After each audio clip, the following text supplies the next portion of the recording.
What's up? Welcome in. Hoge Jahns with you in an emergency episode on a Friday. Second emergency episode in 2 weeks now, Johnsy. I was going to say, where would this rank in the emergency hierarchy of ones we've done in the past? This isn't like trading for Khalil Mack and I'm stuck at a wedding. This isn't. I would just say this is kind of just a weird one that we have to do. That makes sense? Fine. Like it's not. This is going to be a weird podcast, everybody. It's not a big move. It's not a. It's just kind of an unfortunate thing that happened that the Bears got to work through here as Larry Ogunjobi failed his physical, and the prized free agent of this class for the Chicago Bears is not going to be a Bear. I think that's why we felt compelled to make it emergency podcast worthy. Let's call it that. Emergency podcast worthy, because this is the first free agent move by Ryan Poles and Matt Eberflus, and it has just fallen through because of the failed physical. Yeah.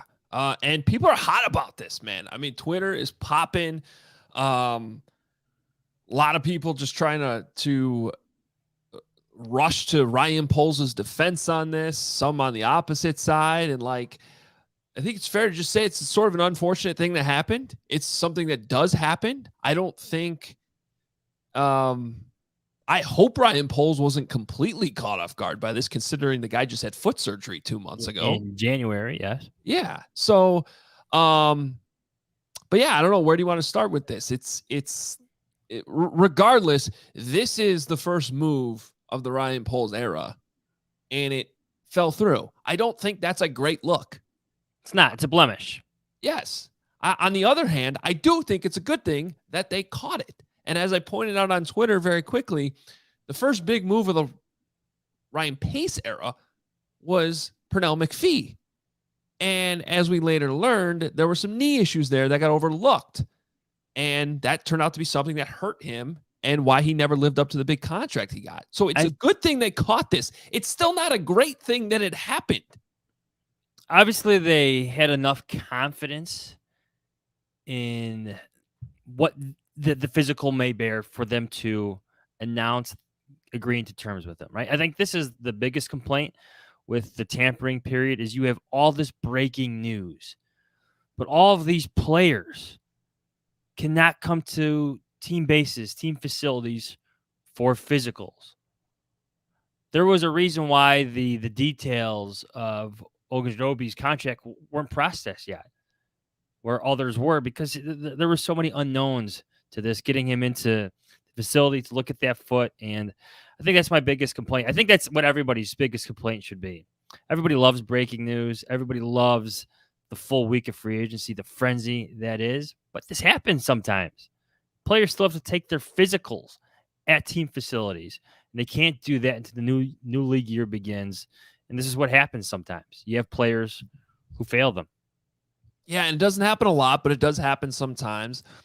I think one reason I have on why, if you're just like completely defending this thing and like passing off like it's not a big deal at all, and maybe it's not a big deal, but the reason it is a deal is the first move you made on Monday was to allocate this money, this cap space, to a player. 3 years, $40.5 million. That's not nothing. Okay. So every move you make the rest of the week, and from that point on, that's on your board. That's on your spreadsheet of future cap space allocated to a player, whether he's past his physical or not, whether you know it's going to happen or not. That's still on the board. So we don't know, and we'll never know how that potentially could have played out different this week. And I'll just give you an example. Like, let's say hypothetically the Bears were off $1 million per year on Brian Allen, the center.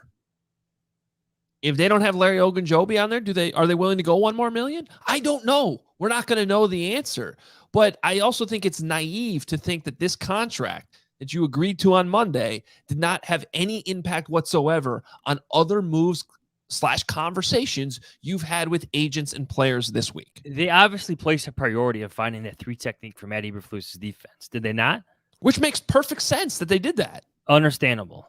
You could see the importance of it with how quickly they reacted towards the failed physical. Which, that's Or sorry they to agreed interrupt to you. it, yeah. Maybe if it's that important, don't take such a gamble on a guy who might not pass his physical. And again, if you're just blindly saying there's no way to know he's going to pass his physical, the guy got hurt 2 months ago. And heck, quite frankly, to be fair, we don't know that it's even that foot that's the problem at this point. It could be something else for all we know. But to just like give him a complete pass, I think is a little naive. Is that fair? Absolutely. Absolutely, especially when you have all these other free agents coming off the board for slightly similar contracts, like Brian Allen's deal. Younger players, just like Larry Ogunjobi, who could have been key pieces not only for 2022, but 2023 and 2024. That 3-year span that you wanted to have him be your 3 technique. And again, I think it's a good thing they caught it. Like, it's much better than the alternative than had they signed him and then he ends up on PUP to start. Like that, 100% agree would have been worse. So I'm also giving them credit for, taking a little bit of criticism here that they're going to take and willing to say, hey, look, there's no reason to force this. We're not in a desperate situation where you have to give this guy the money and hope it works out. No, okay. You caught it. You move on. It's much better than the alternative. So it's not like we're sitting here just, blasting the new general manager over it. It's just, for this being your first move, it's not a great look. No, it's a blemish. Definitely a blemish. I like that word blemish to describe this. If you really want to be critical of something, like criticize the process of all this. And this, again, applies to the whole free agency process where deals are announced without physicals being had. Because I think some fans, Bears Twitter, Bears Instagram, Bears TikTok, whatever you want to call it, they got excited about Big Larry. We called him Big Larry. The highlights were there. The fit was there. The future seemed to be there. And then you have this happen. And I think some of those emotions are coming into play, at least with the criticism of Ryan Poles. But in terms of that, criticize the process where deals get leaked on day one of tampering instead of day one of the new league year. Yeah. It happens that way. Yeah. And you bring up some good points on how this is kind of part of the problem of the structure of how it goes. So anyway, I mean, the Bears got to move on. They obviously did quickly, signing Justin Jones, who 3rd round pick, certainly has not been as good of a player as Larry Ogunjobi over the years. He's dealt with injuries himself the last couple years, and I guess is a good learning from a lesson. This isn't official either. It's just right. But again, here we go again. Agreed to terms. Reports are out there. He's also had injury concerns the last couple of years. So a bit different. Wait till the physical is passed. He was on an IR in 2020 with a shoulder injury. I think calf was last year. And I read back from both. Came back from both. So it's not like foot surgery from January, from a game in January. The timelines are a bit different, a bit notable. An important difference, in my opinion. Can I read you a scouting report I got from our Chargers writer for The Athletic, Daniel Popper, on Justin Jones? Sure. Here we go. Difference maker against the run. Great get off, physical, sheds blocks, penetrates. Overall, a better run defender than pass rusher, but he still has the skill set to become a solid pass rusher on the interior. Can play multiple positions up front, nose, or 3 technique. His issue primarily has been staying healthy. Missed 6 games last year with a calf injury, 3 games in 2020 with a shoulder. I think if he had a healthy season last year, he could have been in the same free agency range as Sebastian Joseph Day, BJ Hill. Depending on what money he ends up getting, it's a good signing for Chicago. Just needs to stay healthy. Great makeup and good locker room guy. There you go. Sounds like a solid signing. There's some optimism on a pessimistic day. Hey, that sounds like a guy you take a chance on. Hope he passes his physical, right? There's some upside there, but it's obviously a big question mark. You bring up a good point though, in comparing him to Ryan Pace and Pernell McPhee though. I think we're learning something about Ryan Poles in terms of risk and when to stop taking that risk. I think we all know at this point that Ryan Pace had quite the stomach for taking risk on previously injured players, starting with McPhee. You could go all the way to Allen Robinson, who was returning off a torn ACL, Anthony Miller with his shoulder issues in college, Kevin White, Eddie Jackson,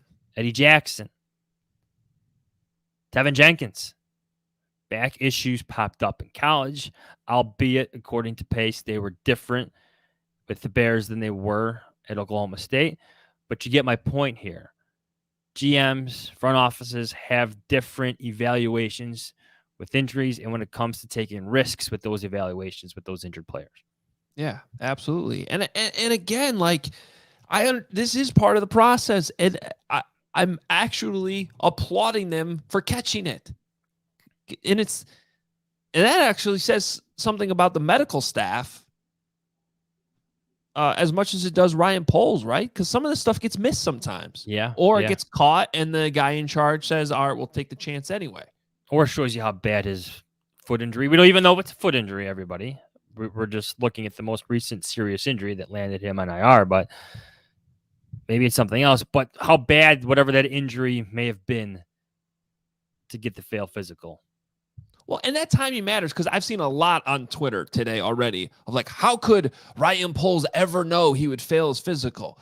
Well, when you sign a guy, like I'll tell you, my first reaction when they signed Larry Ogunjobi was I was like, whoa, like that makes sense, except for I remembered right away he got hurt in the playoffs and didn't finish the playoffs. And I'm like, I know he had foot surgery. That's just interesting that he got that much money that quickly. Like the surgery must not have been that big of a deal. Like that's where my brain immediately went as soon as we found out that signing happened. So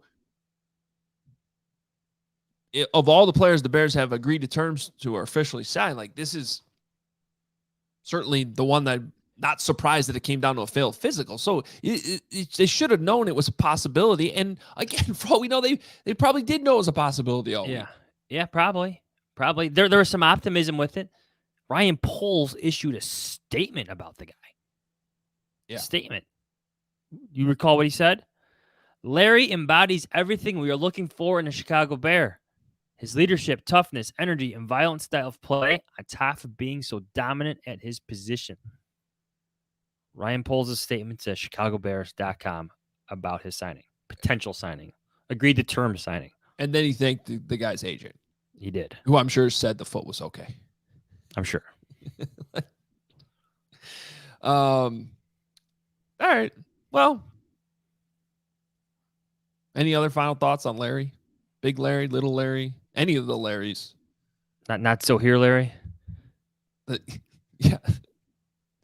I mean, it stinks. Let's be honest. It stinks for the guy, too. Let's not forget the personal side of this. Like, this was a life-changing contract for him. His big deal after becoming a pretty darn good player for the Bengals. I'm a little surprised here. Like, I know everyone's still kind of in the honeymoon phase and happy that they moved on from the previous general manager and head coach. But, like, it's still okay to have some critical thinking. Let's just put it that way. Some critical thinking about some of the things that have played out. So when you consider Pernell McPhee in the past, how about Ray McDonald? Remember that whole deal? You know, like I guess my point is, you go back to 2015, I think the initial reaction, I think, is to always to give like the new guy the benefit of the doubt, which we have to do to some extent because we don't know everything about them or what their philosophies are. But I think it's also okay to be like, hey, wait a minute, you know, like, especially if you look at the Ray McDonald thing, like in hindsight, that turned out to be a very significant. And by the way, I'm not saying that has anything to do with this. I'm just going back to the last general manager when he started. That turned out to be a significant event because it showed a little bit of a flawed process and, quite frankly, impacted, I thought, a lack of risk on players with some off the field concerns the rest of the 7 years of that era. Don't you think that's fair? No, very fair. Very fair. I think some players were removed from the Bears boards for that very reason. George McCaskey, let's not forget, took a very active role in the Ray McDonald evaluation. Well, and I don't think he was happy that he ended up looking bad. Yes. Out of Yes. it. Again, so those became personnel decisions that had to go to the ownership's desk, which you don't want. Which you don't want. You don't like them meddling in football decisions? Well, that's why certain players are removed from your board. And I think it was also an early example of Ryan Pace trusting his coaches, albeit maybe a little too much, because let's not forget, that was Vic Fangio, a guy Ryan Pace became very close with. Yeah. A guy who should be trusted, but he's the coach who went to bat for Ray McDonald. I don't know how we got to Ray McDonald in this conversation, but here we are. Owners meetings. I'm not saying it's apples to apples. I'm just saying that these are the events that can happen early on for a young general manager going through it for the first time. And it's okay to be a little critical. It's also okay for, even if you categorize this as a mistake or don't categorize it as a mistake, whatever, learn from it and get better from it. And that's okay. And I will repeat once again, this is better than the alternative, which is to sign a hurt player who wouldn't even be able to play for you next year, if that's the case. How about, what if this goes to a renegotiation? Sure. How about 1 year, $8 million, 4 guaranteed, the rest incentives? Because obviously this is going to change his market everywhere. Right. Everywhere. I guess don't you think that maybe already started yesterday? Potentially. I mean, for them to, what's a little interesting is like they still announced this press conference. You still think he's going to, the timing of all of it's a little interesting. And then they just basically come out right before the press conference is about to start and say it's not happening. You might have second or third evaluations happening. Sure. They wanted the guy. That should not be forgotten. They also went out and signed somebody else, though. It's true. Yeah. It's true. You wouldn't consider it then. 1 year deal, full of incentives. Oh, sure. Obviously, I still would. Even if he was passed, you would think there's some concern about him being ready for training camp because of the foot surgery. I could already hear all the cliches about protecting a player from himself, all those things that coaches like to say when players are dealing with certain ailments. Mm-hmm. But maybe if you got an incentive-laden deal, maybe that changes the approach a bit. Just throwing it out there. Yeah, and I wouldn't be against that, to be clear. I think that makes sense. I'm also going to be very interested to see where he ends up and the type of season he has if he's able to play for a different team. How about this hypothetical? What if this is a blessing in disguise beyond his own injury situation? That maybe markets return to your favor for a left tackle or a better guard. And now this money that you allocated for 3 technique can now be shifted to protecting Justin Fields. I'll tell you what, honest to God, one of my first thoughts was take this money and go sign Teron Armstead. Now, I'm guessing he's waiting to find out what happens with Deshaun Watson, but I'm totally with you on that one. Because you still have the money, you still have the space. Now go do something with it. And I'm certainly willing to spin my brain around and look at it as a positive in that regard. Assuming they do something like that, though. Maybe they don't. But maybe this lets you reconsider the options that are now available differently now that you have cap space. Because we're still sitting here and we're going, all right, your moves on offense so far have been to sign Lucas Patrick, who we'll talk about here in a second because he did pass his physical. He did talk to the media today. And then Byron Pringle and Equimanius St. Brown. Ooh, say that twice. Equimanius St. Brown. Very good. Don't ask me to spell it. Don't ask me to spell it. Okay. Did you want me to? No, I thought you I were. was listening to you. I thought you were gonna do it, so I just said don't. Well, we had 9 catches last season, I think. Yeah, he's a special teamer. He's the guy. You know, and Pringle, I like Pringle a little bit. I like Pringles. I like Pringles too. Actually, never mind. I take that back. Very like overrated. Very overrated chip. No, the chips are good. The problem is the can. Yes. And because you get too far down, you Gotta can't roll them out a little bit. You can't get your hand in all the way, and then you have to tilt it. And then the problem is I understand the technique, but and I should probably be careful here if you're watching on YouTube, but the crumbs start falling out as you tilt it, So It's a problem. But he's a good player. Wide receiver 3. Right? Yeah.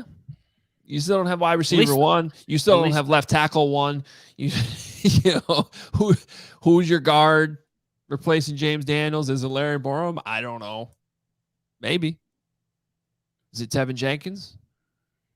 A lot of questions. And but now you got some money to spend in case you want to change your approach. Yeah. But we got to see him do something with it. So. All right. What'd you think about Lucas Patrick today? Everything that Matt Schneidman said. Other than the stuff about Devontae Adams. Devontae Adams. Just kidding. Gotta have fun with that. A lot of people were enjoying that on Twitter. Yeah. So, by the way, quick story. So I was in Milwaukee last night because we went to go see the Badgers. The Badgers. And they had like a pep rally. Still wearing your shirt, apparently. Okay. It was fun. Oh, I'm going to the game tonight. I'm going back to Milwaukee for the game tonight. Oh, of course. Hell yeah. So yeah, but I take my son up there and enjoy it since the game starts an hour after his bedtime tonight. Thanks for that. Anyway, so we were in Buck Bradley's, which is a really cool old school. I use the word tavern because it's more like an old school tavern than a bar. And literally as the trade news was breaking, and it was just really entertaining to see all these Wisconsin / Packer fans like slowly get the news as it was coming across. And certainly did not see it coming, as Matt Schneidman did not see it coming. We were getting a lot of tweets from people who were like literally listening to our podcast yesterday while the news broke. It was a stunner, man. It changes the landscape. I'd say in the NFC North a little bit. I mean, they're essentially having the same conversation in Green Bay right now. Who's catching passes? And honestly, the Bears have the best wide receiver of the two teams right now in Darnell Mooney. Ooh, didn't look at it that way. Am I wrong? Who am I missing? No, you're not wrong at all. Yeah. Alan Lazard? Nope. Marquez Valdez-Scantling still free agent. That's what's interesting to me, that they went with St. Brown over MVS. Especially when Luke Getsy coached half these guys. Yeah. Like actually as the wide receivers coach before he was the QB coach. Well, that might be market-based. Sure. Kent says Randall Cobb. I'll take Darnell Mooney at this stage in his career. Yeah, by like times 10. To go to Lucas Patrick, I like you could see the personality. You could see the edge that he wants to bring. I'm very proud of that. But he also understands the quarterback center relationship. That's number one. He's going to play center. Let's not bury the lead. He's going to play center, not guard. He said that today. So Sam Mustipher, playing for your job somewhere, buddy.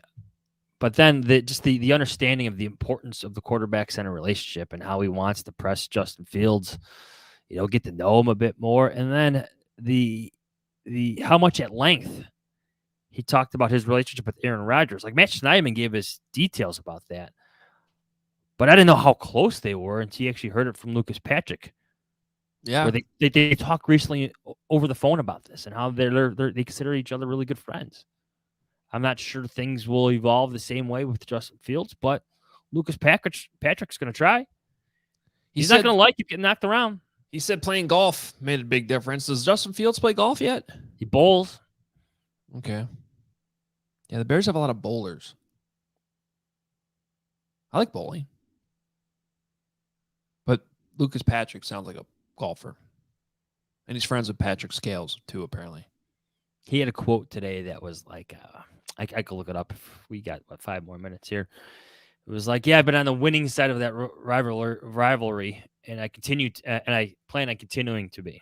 I got it right here. Okay, go ahead. I got it right here. Well, I did. Here it is. I've been on the winning side. I'm going to stay on the winning side. We're going to start winning these games. I firmly believe to win a Bears-Packers game, we got to win it up front. You got to be physical. You got to be tough. That's what we're going to do here. Typically, whoever wins those games takes the North. Like Ryan said, Ryan Poles, I assume, that's the goal here. Take the North, get to the playoffs, get a shot at Lombardi. I like that. Yeah. How could you not like that?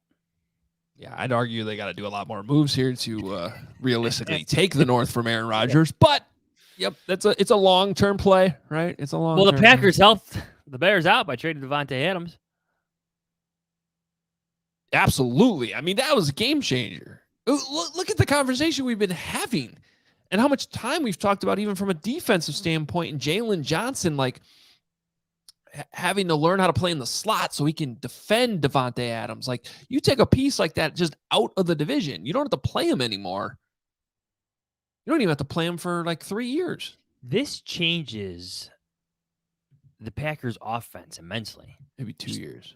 Just all the option routes they just naturally built into their offense for Devontae Adams and Aaron Rodgers. He's not going to have that with anybody else. Sure, they may take your guy, Chris Olave, in the first round, the star from Ohio State, but like, ooh, that hurts. Devontae Adams has not become Devontae Adams as we know him today until like what, year 4, 5? Sure, yeah, he took a little bit. It took a while. And he's almost 30. Yeah, it took a while. Did you see Sheil Kapadia actually? I think he gave the Packers like a C-, or the Raiders a C- on acquiring. I mean, I'm stunned that the Packers only got a first and second round pick back for him. But that being said, like, Sheil brought up some good points that, like, his contract is now an outlier among wide receivers. Like, it's on the extreme end. You're talking about a guy who's almost 30, and he's not going to have Aaron Rodgers. Like, I think it's reasonable. As much as I love Devontae Adams, I think he's really been the best wide receiver probably the last couple of years in the entire league. In that situation in Las Vegas with Derek Carr as his quarterback compared to Aaron Rodgers, like, I'll be surprised if his production is as high. That seems like a fair thing to say. And then, so were they paying for past production? Now, that being said, if you need a wide receiver and you're like, are we going to draft one in the first round or get Devontae Adams? I think you prefer Devontae Adams. Yeah, the Raiders are uniquely going. But there's the money that comes with it, too. Yeah. The Raiders are uniquely going all in on this. Yeah. In a division which is as cutthroat as can be. Right. Loaded with superstars. Every single team is now. That division is going to be fascinating. Yes. That AFC West is just awesome. It's going to be fun to watch those games. But this changes the NFC North. Oh, absolutely. Well, I mean, it doesn't. I mean, I still think the Packers are the team to beat. Yeah, but when they lose their best receiver or willingly trade their best receiver, that brings the playing field, makes it a little bit more equal than it was before. I'm interested to see what moves they make, because with Rodgers there, they could easily get another. I'm not saying they're going to get a Devontae Adams like wide receiver, but they could get Robert Woods, somebody like that, who's probably on the market after Allen Robinson, which we haven't talked about, signed with the Rams. You know, they were after Odell Beckham. Do they go get Beckham now? Injury concerns for both. Sure. But with that money, they can now address other needs. They now have a first-round pick. This is kind of why I've been arguing that trading Rodgers and Devontae Adams together might not be the worst thing because it allows you to do a total reset with a ton of cap space then and draft capital that you would get in return. I'm surprised. I'm very surprised that one of the two is gone and not both. I thought that was going to be an all or nothing pairing. So the way this played out is very, very surprising to me. It really was the last dance for him, wasn't it? See what I did there? Yeah. How dare they ever use that Michael Jordan reference ever again? Come on. How dare they? What are you doing, Rodgers? All right. Well, hope you guys enjoyed this. Everybody take a deep breath, okay? It's not the end of the world. It is definitely something that raises some questions when your prize free agent fails his physical. Does not need to be the end of the world, but it is definitely something that in our role as people who cover the team raises a red flag. You ask questions, you figure it out. You hope the young GM learns from it. And that more than anything. And once again, it's a good thing that they caught it.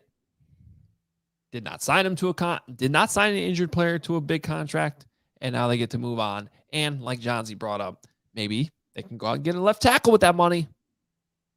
They technically could do that anyway. But if you wanted to stay within certain parameters and spending, yeah. Now you got those resources again. There you go. Protect the blind side. There you go. Of course, the other side, which we talked about too, what did you miss out on this week? All that money was allocated to Ogunjobi. We'll never know. We'll never know. All right. Follow us on Twitter at Adam Hoge, at Adam Jahns. I know you guys on The Athletic already have a reaction to this development with Ogunjobi, so you can check that out, theathletic.com/Hoge Jahns. Johnsy and Kevin Fishbane reacting to it. And I can tell you guys, too, if you're not done, you want some more, we're actually going live on the CHGO Bears podcast in about 10 minutes, 2 o'clock. So we'll keep the conversation going there. Myself, Nicholas Moriano, and Will DeWitt today on the CHGO Bears podcast. So check that out. You can find me at allchgo.com. And Kevin Fishbane now chiming in. How do you guys feel about Colgate +7 tonight? Take toothpaste. Take the toothpaste. Yeah, Wisconsin is playing a toothpaste tonight. And I have repeatedly accidentally called them Cornell all week. Mainly because I'm having flashbacks to a different loss the Badgers had to they lost to Cornell years ago. Like they gave up 90 points or something like that in the NCAA tournament. And so I am actually full expecting that to happen tonight. Not really. I think Wisconsin will win, but I'll take the +7 for the toothpaste. Absolutely. Yeah, take the Badgers by 5. Yeah. Colgate covers. Right. Well, I'll be there. If anybody's going to be in Milwaukee tonight, say hi. I don't know why you would be, but if you are, say hi. We'll be back next week. Talk about more. Maybe the Bears will have some cool new offensive linemen by then or something. Talk to you then. Hope so. See ya.